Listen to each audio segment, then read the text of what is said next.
माता हैं, मैं आपको बारंबार प्रणाम करता हूँ। ये तीनों लोक नामों से स्थित हैं, तीनों लोकों से परे वैकुंठ में आप निवास करते हैं, जीवों के अंतःकरण में आप सर्वदा विराजमान रहते हैं।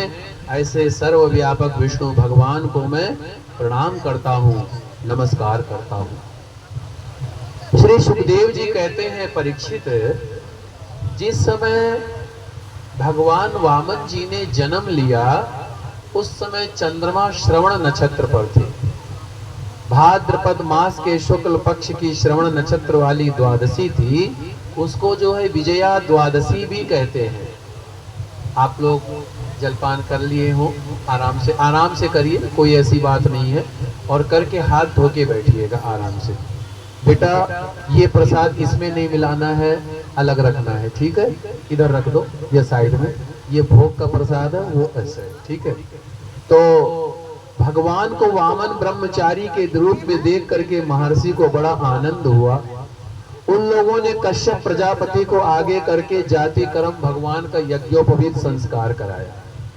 जब उनका यज्ञोपवीत संस्कार होने लगा तब गायत्री के अधिष्ठात्र देवता स्वयं सविता ने उन्हें गायत्री मंत्र का उपदेश किया। ओम भूर्भुवः स्वः तत्सवितुर्वरेण्यं भर्गो देवस्य धीमहि धियो यो नः प्रचोदयात्। श्री गायत्री मंत्र का उनको आशीर्वाद दिया और बृहस्पति जी महाराज ने भगवान वामन को जनेऊ प्रदान किया, कश्यप जी ने मेखला प्रदान किया, पृथ्वी ने कृष्ण मृग का चर्म, उनके स्वामी चंद्रमा ने दंड, माता अदिति ने कौपीन और कटी वस्त्र, आकाश के अभिमानी देवता ने छत्र, ब्रह्मा जी ने कमंडल, सप्तऋषियों ने कुशा, सरस्वती माता ने श्री रुद्राक्ष की माला। यक्ष, बेटा वहां मत जाओ, वहां मत जाओ, वहां मत जाओ, गिर जाओगे, थोड़ा ध्यान रखो, वहां मत जाओ। यक्षराज कुबेर ने भिक्षा का पात्र और जगत जननी स्वयं माता भगवती उमा ने भिक्षा दी। इस प्रकार सब लोगों ने वटुक वेशधारी भगवान का सम्मान किया। परीक्षित, उसी समय भगवान ने सुना कि राजा बलि भृगुवंशी ब्राह्मणों के आदेशानुसार बहुत से यज्ञ कर रहे हैं। तब उन्होंने वहां के लिए यात्रा की और नर्मदा नदी के उत्तर तट पर भृगुकुच्छ क्षेत्र में जा पहुंचे। उस समय उनके तेज से सभी ऋषि और सभासद बड़े ही अलौकिक देख रहे थे कि ये कौन आया हुआ है वामन भगवान के रूप में, छोटे से ब्राह्मण के रूप में ये कौन आया हुआ है। तो वो सारे ऋषि मुनि सब उनको देखने लगे कि ये वामन भगवान कौन आया हुआ है। कर दिया, ठीक है। और फिर जब राजा बलि के पास गए तो राजा बलि ने उनके तेजस्वी रूप को देखा और देखते ही रह गए। तो वामन भगवान क्या कहते हैं, तेरे द्वार खड़ा भगवान, तेरे द्वार खड़ा भगवान, भगत भर दे रे झोली, ओ भगत भर दे रे झोली। तेरा होगा बड़ा एहसान कि कर ले कुछ तो पति का दान, भगत भर दे रे झोली। तेरे द्वार खड़ा भगवान, भगत भर दे रे झोली, ओ भगत भर दे रे झोली। तेरे द्वार खड़ा भगवान, भगत भर दे रे झोली, ओ भगत भर दे रे झोली।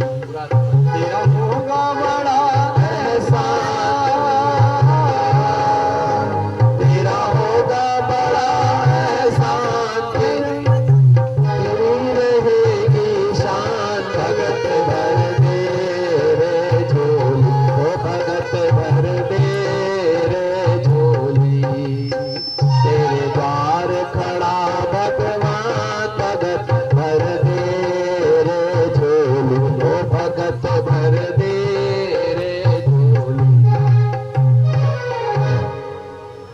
वामन भगवान की जय। बोलो राधा रानी सरकार की जय। आज में ठाकुर जी राजा बलि के द्वार पहुंच गए और इतनी सुंदर छवि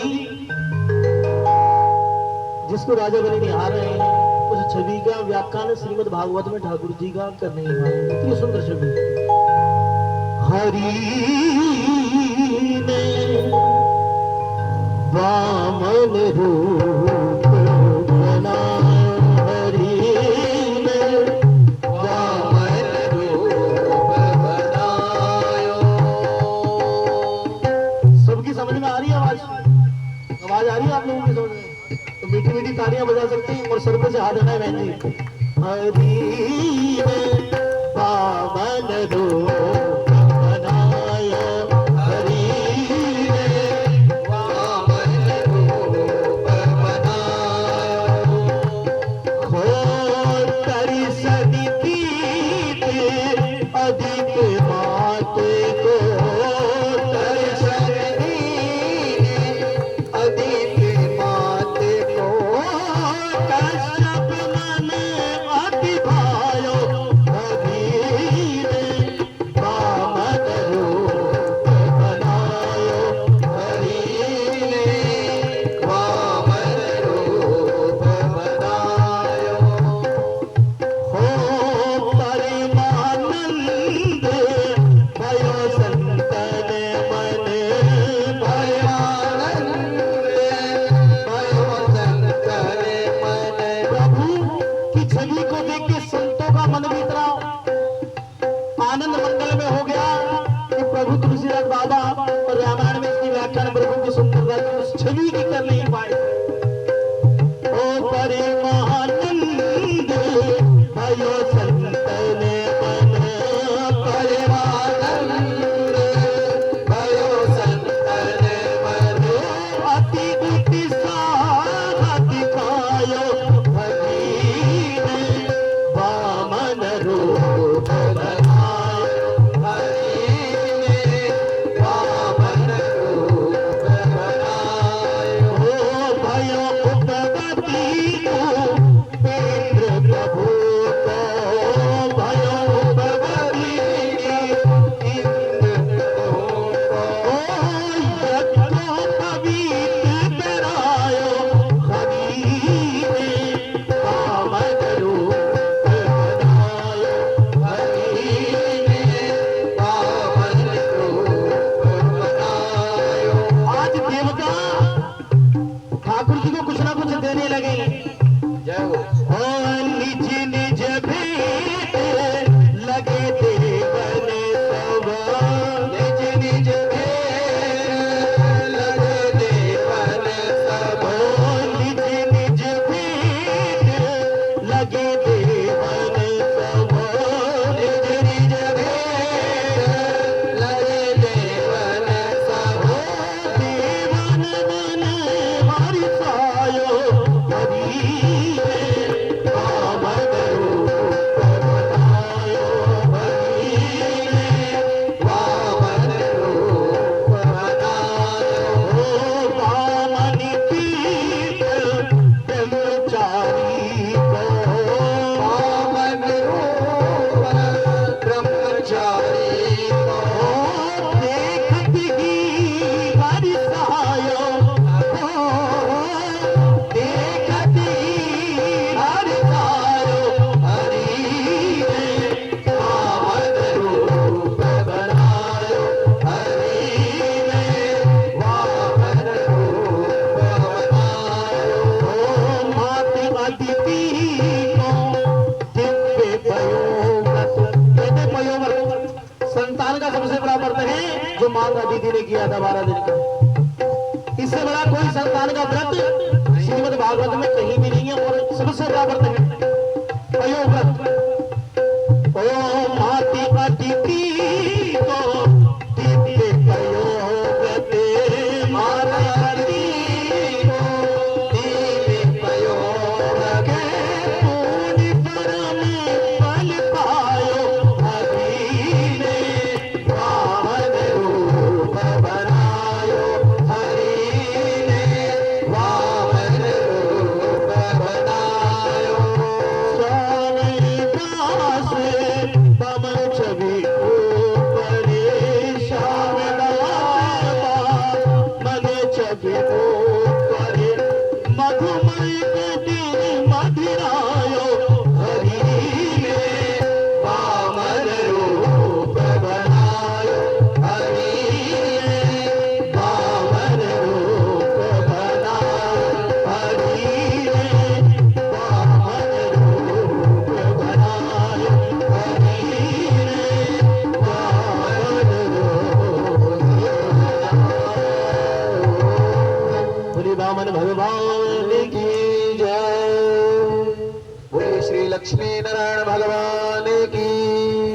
मैं चाहता हूँ एक बार हमारे संगीतकार भाइयों के लिए आप जोरदार ताली बजा दें।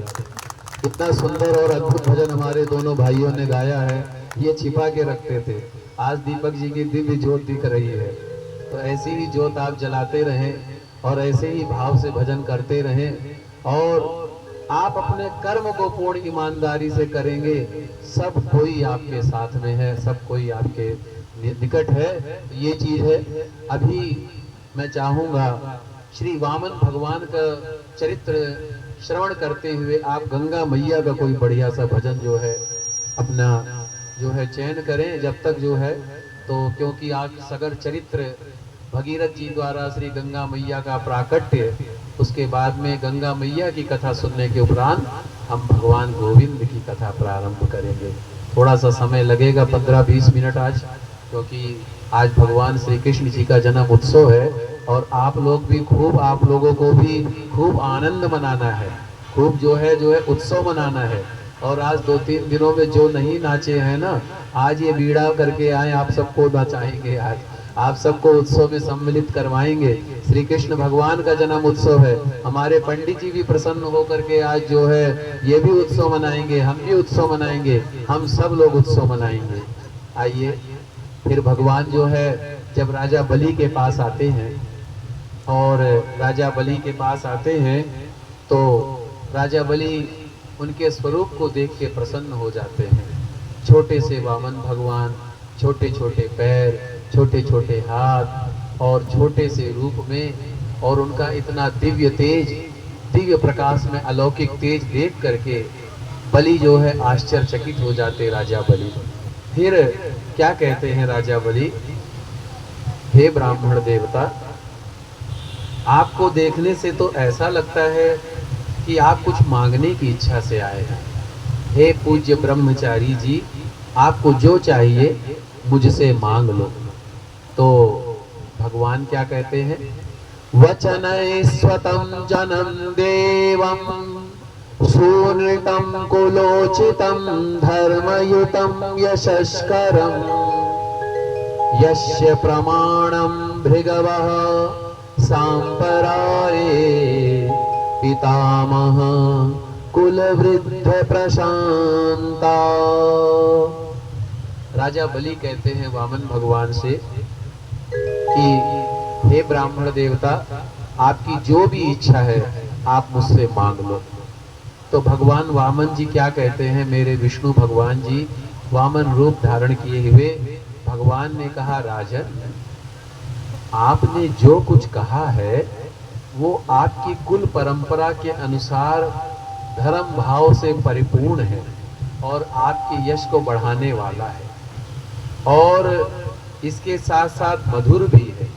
और हो भी क्यों ना, क्योंकि आप दानियों में सर्वश्रेष्ठ कहे जाते हैं और आपके द्वार से कोई भी याचक निराश होकर के नहीं जाता है।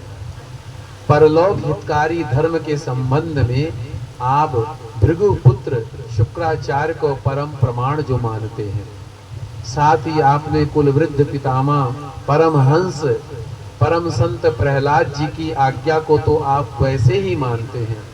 आपकी परंपरा में भगवान वामन जी कहते हैं राजा बलि से, आपके खानदान में, आपके पूरे परिवार में कोई भी धैर्यहीन नहीं हुआ और कोई भी कंजूस नहीं हुआ। पूरे परिवार में ऐसा भी कोई नहीं हुआ जिसने कभी ब्राह्मणों को दान न दिया हो, अथवा जो एक बार जिसने प्रतिज्ञा कर लिया कि ये दान मैं करूंगा फिर वो दान ना किया हो। तो अनेक प्रकार से भगवान वामन ने राजा बलि के जो है इस प्रकार कहा।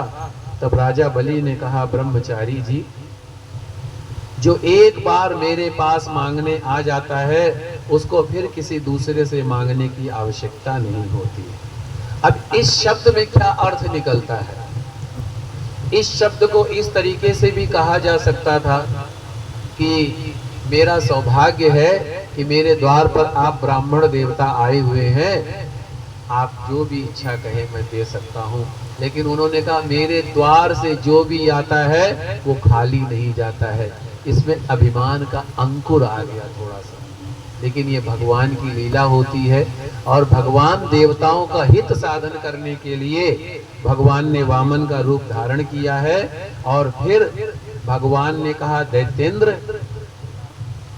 आप मुंह मांगी वस्तु देने में श्रेष्ठ हैं, इसीलिए हमें पता है जो हम मांगेंगे वो आप हमको दे देंगे, इसीलिए हम आपसे 3 पग भूमि का दान मांगने के लिए आए हैं। सिर्फ 3 पग भूमि का दान मांगने के लिए आए हुए हैं।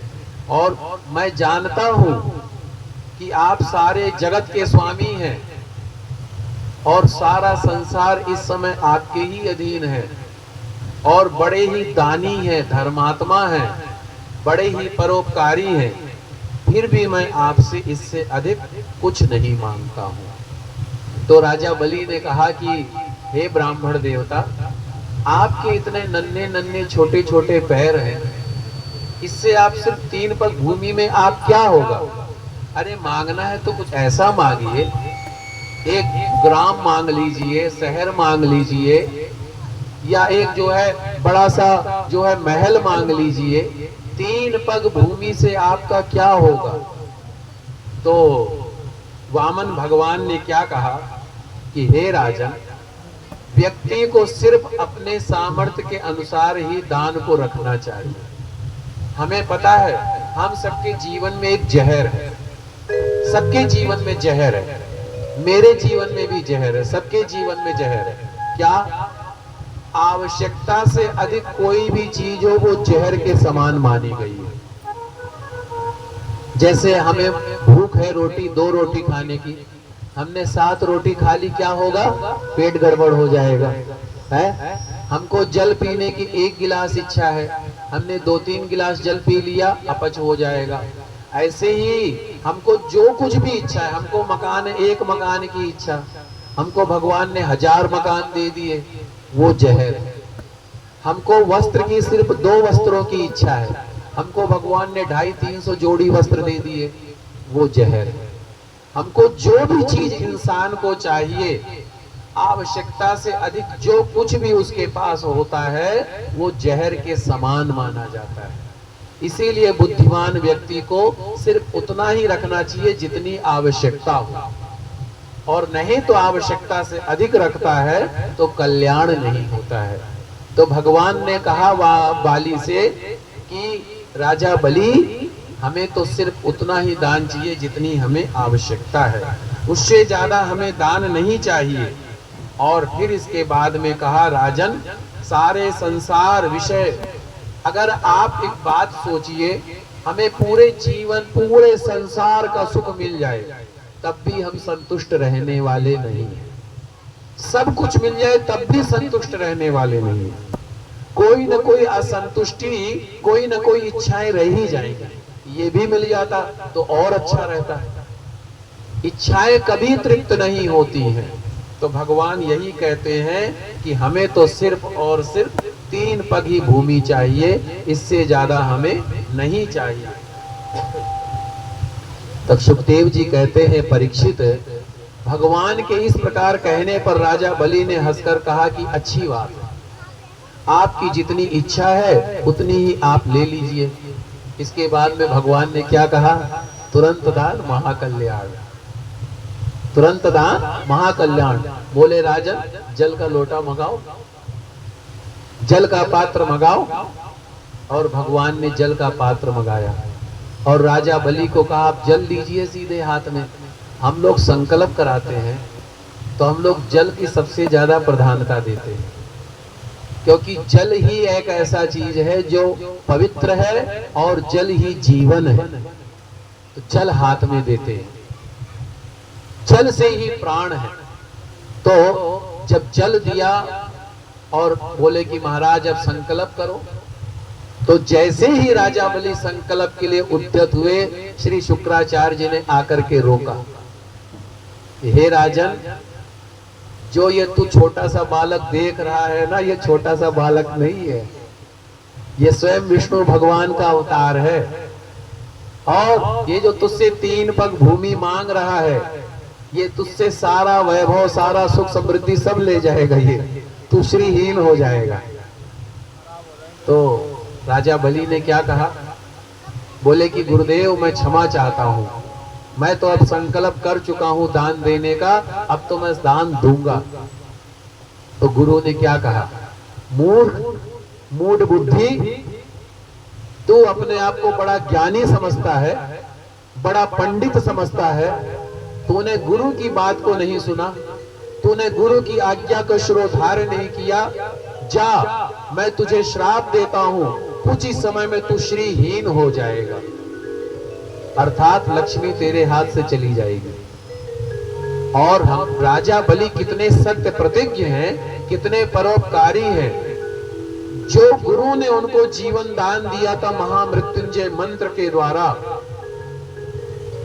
जिन गुरु ने उनको फिर से एक राज्य प्रदान किया और 100 यज्ञ करवाने वाले थे, एक यज्ञ बाकी रह गया था। आइए बहन जी आप बैठिए आगे, हमें बहुत प्रसन्नता है आप आए हैं, बहुत अच्छी बात है। तो उन्हीं गुरु की आज्ञा को शिरोधार्य करके नहीं किया राजा बलि ने, और फिर जो है संकल्प के लिए उद्यत हुए। लेकिन फिर भी गुरु ने कहा कि जहां तक हो सके मैं अपने शिष्य को बचाने का पूरा प्रयास करूं। शुक्राचार्य जी कमंडल का जहां से जल गिरता है ना, वहां पे जाकर के विराजमान हो गए। तो भगवान ने देख लिया, सर्वज्ञ है वो, और कुशा से उनको जो है वहां पर जैसे ही थोड़ा सा उन्होंने चुभोया, वो देख रहे थे, उनकी एक आंख में लगा, तब से जो है एक आंख उनकी समस्या हो गई। लेकिन फिर भी, और इधर राजा बलि से कहा राजन संकल्प करो, क्या, हरिओम श्री विष्णु श्री विष्णु श्री विष्णु नमः परमात्मने श्री पुराण पुरुषोत्तमाय द्वितीय प्रारधे श्री श्वेत वाराह कल्पे वैवस्तमन्वंतरे अष्टाविशतमे कलयुगे कलि प्रथम चरणे जम्मूदीपे। इस तरीके से जैसे संकल्प कराया तो 3 पग जो है राजा बलि ने भगवान को भूमि प्रदान कर दी, और बोले कि प्रभु मैं, और क्या कहा कि राजा बलि ने कहा कि मैं 3 पग भूमि आप ब्राह्मण देवता को प्रदान करता हूं। और ऐसा कह करके जब उन्होंने जल छोड़ दिया, और जल छोड़ने के बाद में भगवान ने असीम आशीर्वाद दिया, और आशीर्वाद दिया, और आशीर्वाद के द्वारा उसके बाद में राजा बलि बड़े ही धर्मात्मा थे, उन्होंने विधि पूर्वक भगवान की पूजा की, और फिर उसके बाद में भगवान ने अपना आकार धीरे धीरे धीरे धीरे बढ़ाना शुरू किया, और इतना विकराल, इतना विशाल विराट स्वरूप धारण कर लिया, इतना विराट स्वरूप धारण कर लिया कि पूरे राजा जो है बड़े ही विधि पूर्वक जो है इतना विराट स्वरूप धारण किया कि एक पग से तो जल लेकर के ब्रह्मलोक जो है उनका एक पग पहुंचा है। ब्रह्मा जी ने गंगा जल के द्वारा भगवान के चरणों की वंदना की है, और क्या कहा है, कावेरी नर्मदा वेणी तुंगभद्रा सरस्वती गंगा च यमुना चैव। इस तरीके से जो है भगवान के चरणों का जो है ब्रह्मदेव ने जो है पूजन किया। स्वर्ग लोक, इह लोक, सारे लोकों को नाप लिया भगवान ने, और फिर उसके बाद में आकाश में स्थित देवता गंधर्व इस अलौकिक कार्य की प्रशंसा करते हुए पुष्पों की वर्षा करने लगे। भगवान का वो वामन रूप बढ़ने लगा, और यहाँ तक बढ़ा कि पृथ्वी, आकाश, दिशाएं, स्वर्ग, पाताल, समुद्र, पशु, पक्षी, मनुष्य, देवता, ऋषि, सब के सब उसी में समा गए। बलि ने भगवान की इंद्रियों और शरीर से सभी चराचर प्राणियों के दर्शन किए। वामन भगवान ने एक पग में तो सारी पृथ्वी को नाप लिया, पूरे भूमंडल को नाप लिया, और दूसरे पग से स्वर्ग को नाप लिया। अब सब तो उन्होंने ले लिया। फिर उन्होंने राजा बलि से कहा कि राजन, आपने 3 पग भूमि देने का संकल्प किया था, 2 भूमि का आपने दान किया, अभी 1 पग तो रह गया है। अब आज के समय का हमारे आपका जैसा कोई होता, कहते पंडित जी ये तो धोखा है, आप तो इतने छोटे से थे, हमको क्या पता आप इतना विराट स्वरूप धारण करोगे, हम नहीं देते। आज के समय को तो यही कहता कोई। लेकिन फिर पता है क्या हुआ, राजा बलि बड़े धर्मज्ञ हैं,